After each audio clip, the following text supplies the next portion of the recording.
A cold room in a Western apartment. A radiator clanks against the wall, hisses, and pushes a jet of hot air toward the ceiling. Your feet, on the floor, stay freezing. Now picture a stone floor that is simply warm to the touch. No fan, no hiss. The heat seems to come up from under you and settle into your body. One of these is marketed as a modern luxury. The other was built into an ordinary farmhouse long before anyone wrote an equation for it. And they are the same idea.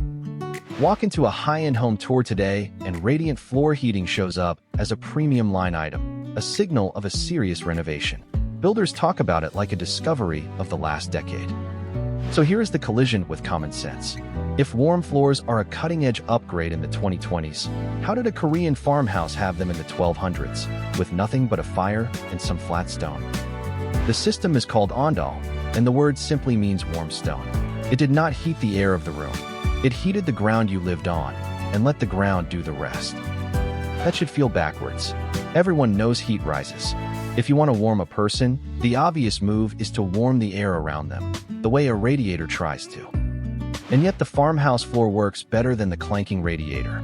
To see why, you have to separate two things we usually blur together: the temperature of the air and the feeling of being warm. But that still does not explain why heating the floor should ever beat heating the air. So follow the heat, not the air. Your body is constantly throwing off heat as radiation, like a small warm object glowing in the infrared. Whether you feel cold depends on what surfaces you are trading that radiation with. Stand near a cold wall, and you dump your warmth into it, and feel chilly, even in warm air. Stand on a warm floor, and it radiates back into you. A warm floor is a surface that stops stealing your heat and starts returning it. That is why a radiant floor feels comfortable at a lower air temperature. The air can be a few degrees cooler, but if the big surface under you is warm, your body reads the room as cozy. So the old builders were quietly exploiting radiation and a huge warm surface, without ever naming either one. But that still does not explain how a single morning fire kept that stone warm long after it burned out. Here is the second trick, and it is hiding in the material itself. Stone and packed clay are heavy, and heavy things are slow. They take a long time to warm up, and just as long to cool down. That slowness is the feature. A mass of warm stone is a battery for heat. You pour energy in with a fire, and the stone holds it, then leaks it back into the room gently for hours. A metal radiator has almost no storage. Cut the heat, and it goes cold in minutes. A stone floor cut off from its fire stays warm through the night, releasing what it banked. So now we have radiation from a warm surface, and a stone mass that stores the heat and doles it out slowly. But that still does not explain how the fire's heat actually got into the floor in the first place.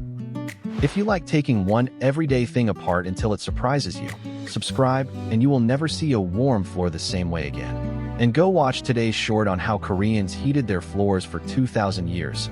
It is the spark this whole story grew from. This is where the real engineering lies.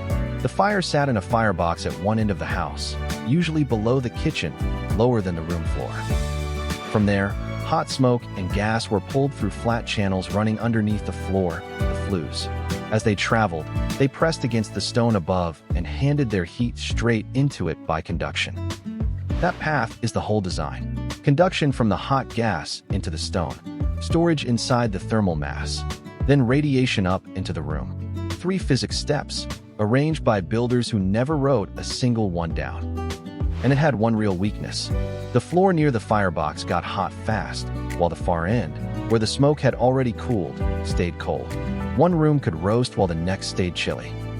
Master builders fought this with the shape of the flues, narrowing and steering them so the hot gas lingered longer at the cold end. It was heat distribution tuned entirely by feel and by fire. But that still leaves the puzzle we open with. If this worked so well for 2,000 years, why did the West treat warm floors as a brand new luxury? Because the hard part was never the physics. It was the one weakness: uneven heat, and a floor full of hot smoke made Ondol tricky and even dangerous to run at scale. Modern radiant heating solves that with one swap. Instead of hot smoke, it pumps warm water through pipes under the floor. Same conduction, same thermal mass, same radiation up into you. But now the heat is even and controllable. So the luxury upgrade is not a new idea at all. It is a 2,000-year-old Korean idea with its one flaw finally engineered out. The farmhouse was right the whole time. Which leaves a sharper question hanging. If we spent centuries relearning something a farmhouse already knew, how many other old, low-tech ideas are we about to rediscover and sell back as premium?